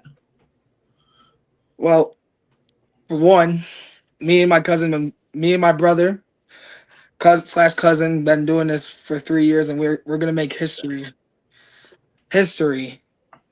on September 13th in Rochester, because we know how to stomp people's asses out. So Colin, Cheech, all the boys in the back who are gonna be in that match, get ready to get stomped out, because the history is gonna be made, because that's what the Stomper Brothers do. Yeah. We are history. Go flip your pages to chapter 107 in your history books, and you're going to see these faces. My history book only has 106 chapters, though. Well, then y'all have to write it and add it in there for you, baby. Some pretty strong words from the Stomper Brothers, John. Talking about rewriting history books, adding pages and chapters. Might as well just put us in the Holy Bible. In the whole... Ooh, brother. He speaks verses. Let me ask you guys this, though. Obviously, we've gone over who's in this tournament. Obviously, it's you guys, Greed. Prime time. Yeah. Who is the one tag team that you guys have your eyes set that you guys want to cross paths with? All of them. Every We single want the one. smoke. Every single person in there. Everybody. Edge of Hope. Edge Dumb. of them a hope. Dumb. Preem time. Yeah, Prime dumb. time. Starbucks. Hershey's Starbucks. Kisses. There's Starbucks. Yeah, like, We're here to stop them all. If I had to go down and pick one specific tag team that my eyes have been locked on and they haven't been able to get off of these guys, Prime Time. Oh, it's they're just- stomping with the time. flashy Prime time. moves and their cool flips. Not my size 13 can't fix. It shouldn't be just prime time. It should be stomping time. It's always stomping time. So, It's a stomp timber. Yeah. what is it about Primetime's offense that you think you will be able to overcome easily? And on the flip side of that, what about Primetime's offense do you think is going to be the most difficult for you to overcome? Oh, there's nothing I can overcome. They can do all their flippy dippy shit. I don't care. Because once you get back down on the floor, I'm going to stomp your ass out. Real talk. Because They might have it with their cool Prime little Time- moves. Prime time, creating we've been their doing own this for a year. We've been doing this for 3. You know, they can do their creative move stuff, but the minute we get our feet on their body, they're done. Oof. I mean, John, they definitely do have the edge of experience. They have been teaming together longer. I don't know. I think personally, as a newcomer to all of this, I'm going to say that the finals of this tournament are probably going to be the Stomper Brothers and Colin and Cheech. Oh, Oh, I like this guy. I like this guy. Baby. I like this guy more than John Blaine. I like this guy. Yeah, when are we going to promote him to own this show? I really like these guys, John. They need to be on the really? show more. They definitely will be back on the show more. We should. Around the Ropes podcast featuring the Stomper Brothers. Around the stompers. Oh, around the boots. Around the boots. Trademark it. Oh my Trademark God, it. no. Call the lawyers. I'll get. Actually, you know what? If we could work that out, maybe a future show on the all-new ATR network. And it's There you all go. about humping. Whenever you need us, we're always available, brother. We're always available. I know, trust me, I know that you guys are probably one of the. Not only do you guys perform well in the ring, but I know every time you guys go in the ring, not only am I going to see a great match, I'm going to get a few good laughs. Oh, you're gonna see what the kids call it. And that's what the business is about, right? It's about entertaining and still stomping around. Always stomping around. You know, John, also this Saturday is Immortal Championship Wrestling in Cobellskill, New York, in that barn. What, you ever been to Goddamn that barn. You ever been to that barn? Yes, Never I been have. to the barn. Oh, that barn is so hot. I was there the first time Immortal was there. That barn's so hot. Is it? Yeah. Oh, dude. I it was tried to like- get away from farm work and I got stuck in the fucking barn. Dude, we're there taking the Lindsay Dorado seminar, man. And fucking, hey, dude. Really? Lindsay got us working. Yo, I was like, not gonna lie, when I did that seminar, I got blown up. Really? Yeah, Dude, I was blown up the first 10 minutes of that seminar. bro, we did like I was 300 blown up by the squats, time I 300 picked push-ups,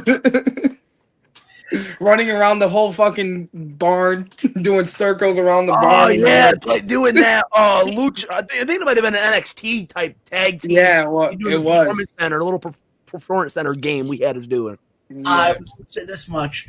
I do know for a fact you guys will be seeing a familiar face up there. Not me, unfortunately. We had a concert. Ring announcing. Oh, Ryan. Oh, Right. Mr. Peterson's going to be there? Mr. Peterson? Yes, he will. Sexy Wow, what a lion. beautiful man. You know, we got to sit next to each other in a locker room a couple months ago, and man, that guy's so. I'm gonna punch him out one day. I'm gonna stomp him out. Wait. Why do you want to punch Ryan Peterson out? No, he wants to stomp him out. He said Because I stomp. want to fight everybody. But what? But I was sitting there, and that guy, we come in, and he goes, "Oh, it's these guys. Yeah, it's these guys, the home run hitters. Yeah, you damn right. It's the guys." And yeah, like Peterson is a good guy. I love him. Want to kiss him sometimes, stomp him. You know, things happen. But this Saturday at Immortal, we got an amazing card up there. We got Shane Stetson, Sebastian Braun for the world title. And you Oh think my it's that God. cool? Oh, I think it is going to be cool. Carlito? Carlito? So I have a question that's coming in from one of our fans, Jay, over on Facebook. What's up, Jay? Over? And So, Jay, see what you did. Are you there. hangover? And so Jay says, I feel that from what I have been seeing, that tag team wrestling is lost when it comes to WWE, AEW, and TNA. How do you guys feel about tag team division wrestling as a whole for professional wrestling? Totally disagree. Look at it right now. Look at all the promotions right now. On SmackDown, you got the Motor City Machine Guns, the Wyatt Six, Street Profits. Literally, on AEW, they have Edge and Christian tag teaming. Edge and Christian. TNA has the Hardys and the Dudleys. One last time. Professional Right. wrestling tag team. They got the Dunn and Marcos Cup this weekend. Professional wrestling tag team. And, oh my God, it's so good right now. Like- Making me excited. We got tag team wrestling changed the industry. And- Like it changed the industry like for a lot of people. Like growing up, like I watched singles, but then when you get into tag team, like it's different. You get different chemistry and all that. You get to see like how you can work a different people every day. Like you don't get to just work singles. Like you get to work different paces of matches with different people. Like you get to wrestle with people you like are friends with, people you hate. You can wrestle like all sorts of people. Like it's a different world. But Like the chemistry that people have in tag team wrestling is nothing compared to singles wrestling. No, not at all. So going back to what you just said, you said that you started watching singles wrestling and then you saw tag team wrestling. What was it about the tag team division that really was like that really pulled you in and you were like, you know what, this is it, this is what I want to do? Honestly, growing up with my brother right here, like we have chemistry and we both of our ideas collide and we can like work off of each other. Like, oh, we can do this and you can do that, and we can put spots together and like we can work together. Like if you can work together in the singles, but it's not as fun being as a tag because you get to work 2 matches into one. Right. And with that being said, you can literally do as much fun as you want. You get longer matches if you really want to talk about it. It's long. It's like 2 matches in one that will be longer. No, I completely understand that and I can see that. Have you guys ever decided between the two of you and your opponents? As you said, you can have 2 singles matches in one tag team match. Have you guys ever discussed it with your opponents about actually doing that? Meaning that like you and one opponent wrestle a certain style when the 2 of you are in the ring, and then and then the partners switch out and you guys wrestle a completely different style.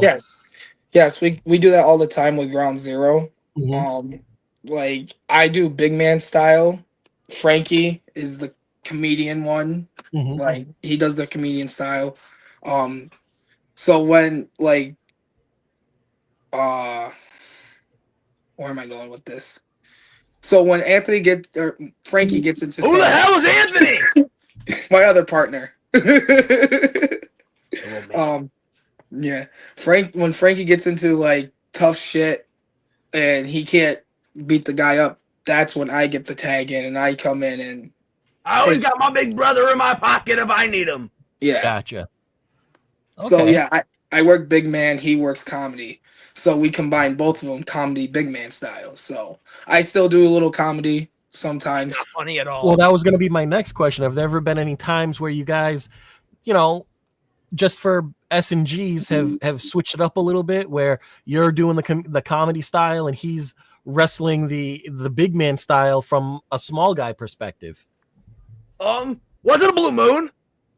There's moments where I'm aggressive and, there's times where my head's more on the shoulder going through the match than his is. So I'm always ready to fight. When I say it, man, I'll fight. I'll fight the squirrel. I'll grab my dog right now and fight him.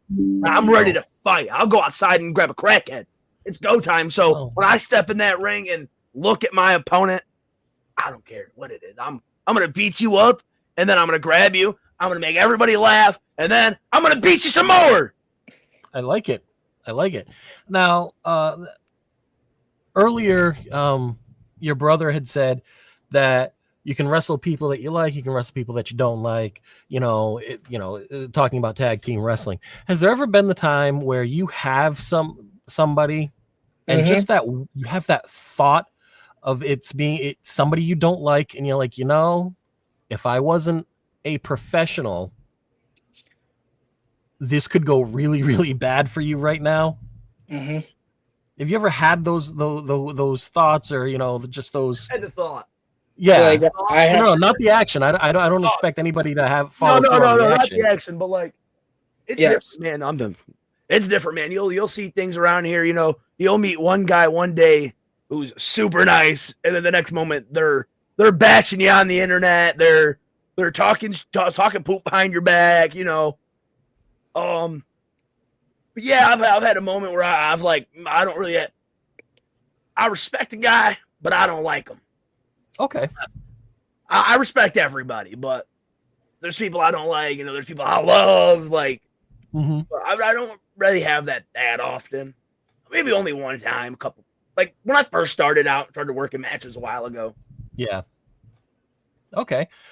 Jay from Facebook said, asked, do you guys feel it's easier to develop your character as a tag team compared to being singles wrestlers? 100%. Of course, of course, 100%.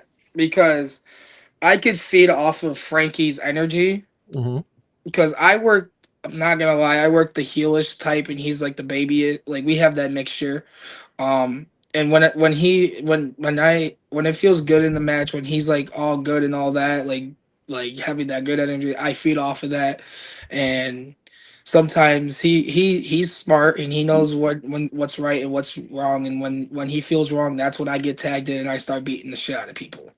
And when when we have like good matches and all that, and we have that good energy, that's where it all comes together. Because our development is just something different. Like we come up with different stuff each day, like day in and day out. Me and him text each other, like we talk to each other, we throw ideas out there. Like that's basically like his character development was 10 years ago made. He made that. Like his character has been around for 10 years. Frankie's been around for 10 years. We just finally gave him a name. Let me answer that question real quick. Yeah, when you're building your character and developing your tag team, your tag team characters and who you guys are going to be a tag team, you're also building in who you are as a professional wrestler. I've had to. My big brother got hurt a year or two ago, and I had to put on extra bigger boots, and I was wrestling in the singles. Wrestling singles match, hardcore matches. I wrestled in a tag match with a different tag partner against my own will, but we won't talk about that. But yeah. I was just dragged out. He was going, "Come on, Frankie, you're coming me." No. I think you might have seen that, Mr. Blaine. Richard the Mean Man. Hey, at least you didn't call me Garrett today, so we're in a good position. Shut up, Garrett. Well, are you coming down Sunday? Fortunately, I can't. Yeah, he got to go. He has to go. What is this bullshit? Maybe it off. But guy, you mentioned Sunday. Obviously, it's the return of the UWE, the tape-ins, and you know what? Maybe Frankie will have some backup. Maybe.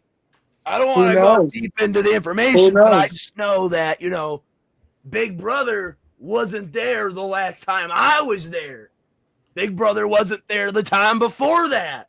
When I was wrestling my heart out in these battle royals and then wrestling in that triple threat hardcore match right after the battle royal, putting in all that fight to show that I can do it with or without my brother. I'd rather do it with my brother, but if I had to do it without him, I will. And Big Brother knows, because not many people do know it. Me and Big Brother do have 2 duels on the internet where me and Big Brother wrestled. We weren't seeing eye to eye, but go on Ground Zero, volume 110, maybe 101. What in that area? Yeah, around that area. Me and Big Scooty put on two bangers. He pinned me once. I beat him once. 1-1. So you're saying there's the trilogy coming? There might got to be a rubber match.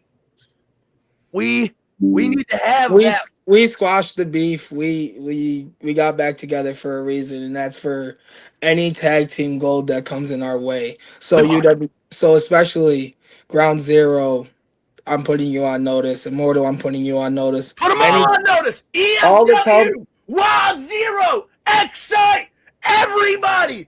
We want those belts. Wild Zero, you got pretty jackets. Think we need to do a little fit in, and I don't know. I like things. I like jackets and belts. I do just want to give a heads up. I should have mentioned this beforehand. If you're listening to the audio side of this, I apologize if you just went deaf for a hot second.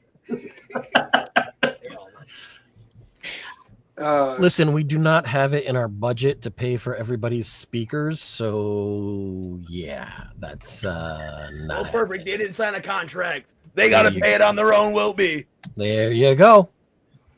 Can't blame us. Yes, UWE.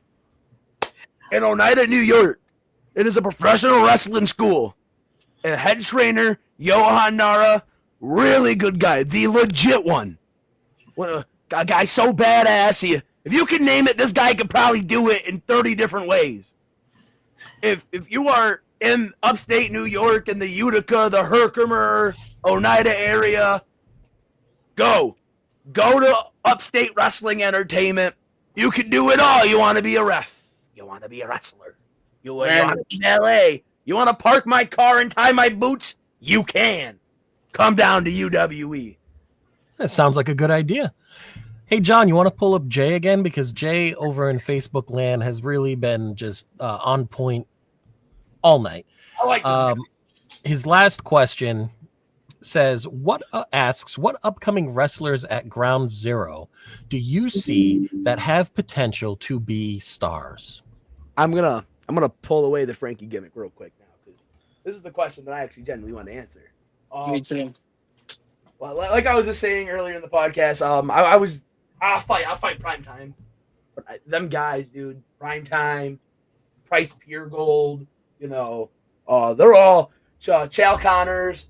They're just so gifted, and like, I'm not gonna lie, these guys do moves like I've never seen executed. Half the time when I watch their matches, when we go and like for the tapings and all that for Ground Zero, like half the time we don't even know the moves that are coming out. Like we literally be like shocked as we see them live, like literally watching them do it. Like they do it as like right so smooth. The way they execute A to B and then B all the way to Z, it's just amazing, man. It's like, holy shit, man! Like, blows my mind. Mm-hmm. That's awesome. That's good. It's good of you guys to give props like that. That's amazing. Actually, I want to give flowers to one person real quick. That guy right there, John Blaine. I've noticed like it's been a custom into wherever he is for you guys. You're right, great. Nope. Frankie's right Yeah. here. John Blaine's here. He's There up he is. here. It's kind of been a custom to in Chris Van Leet's podcast and interviews. Everybody gets on there normally gives him his flowers. So I want to take the moment and give John his flowers. John, you have been busting your ass for so long, man, to making sure that you're still doing what you're doing today, and all the motivation and without giving up, man. You're doing fucking amazing, dude. Good. Everybody, give John a round of applause.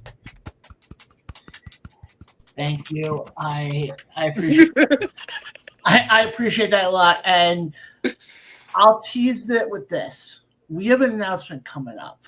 We're not going to do it tonight, but it's going to be sometime this week. And I'll put it to you this way.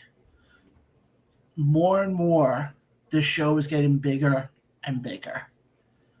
And that's how I'm going to leave the tease. He got signed to AEW. Just make it a thing. AEW commentary.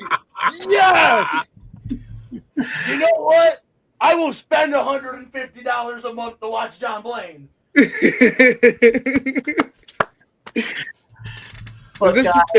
is how you're telling us you got signed to AEW?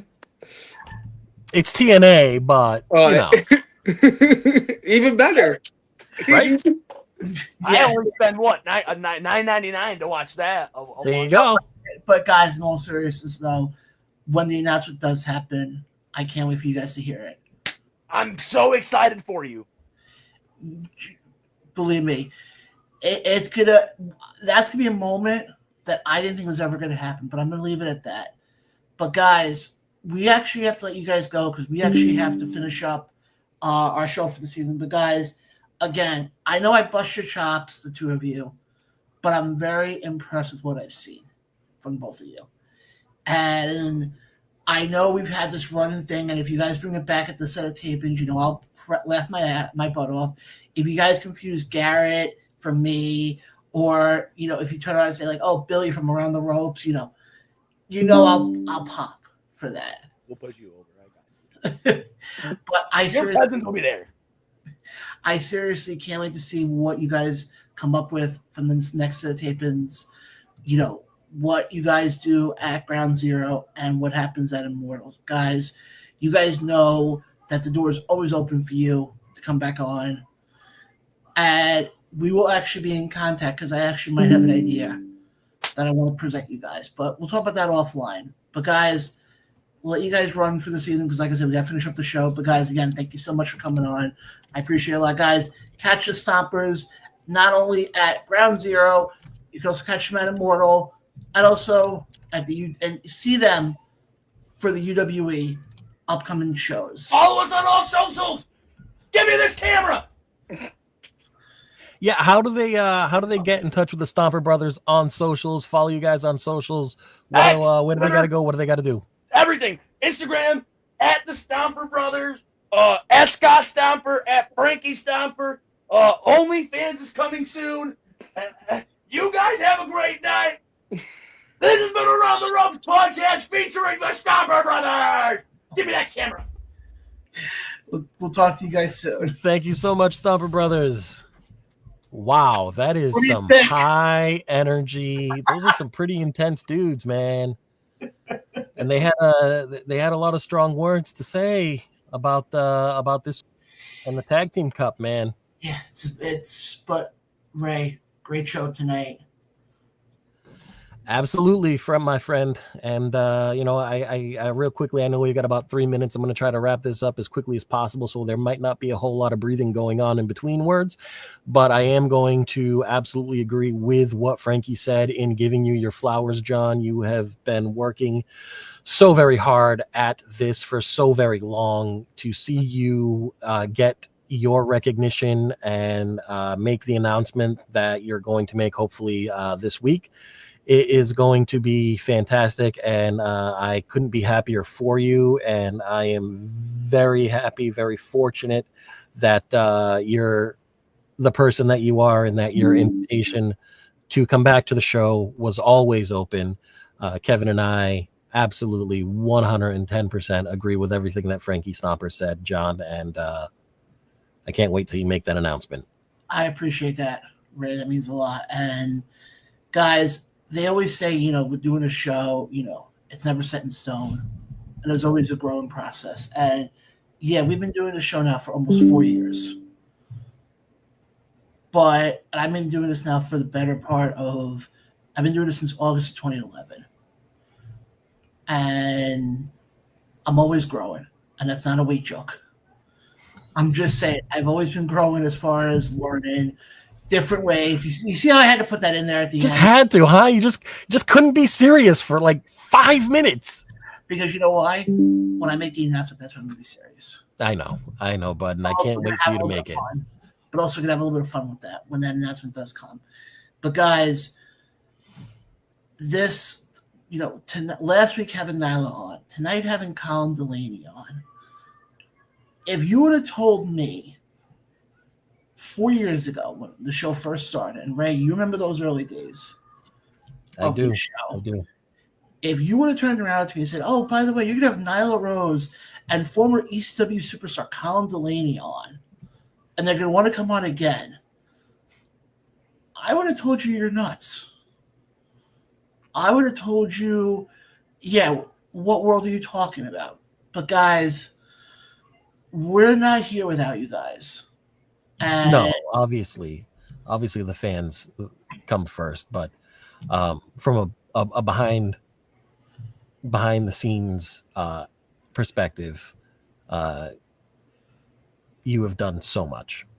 Thank you. And guys, I appreciate all that. But guys, we have a lot of big stuff coming up this week. Tomorrow we got High Seas coming up. Also, I-86, the sports show, returns as well. Not only live on I-86, but also live on ATR as well. So we have that coming up. Thursday, yes, Ray, I'm about to say this name. I'm not making this name up. Dick Slater will be coming on the show. Dirty Dick Slater?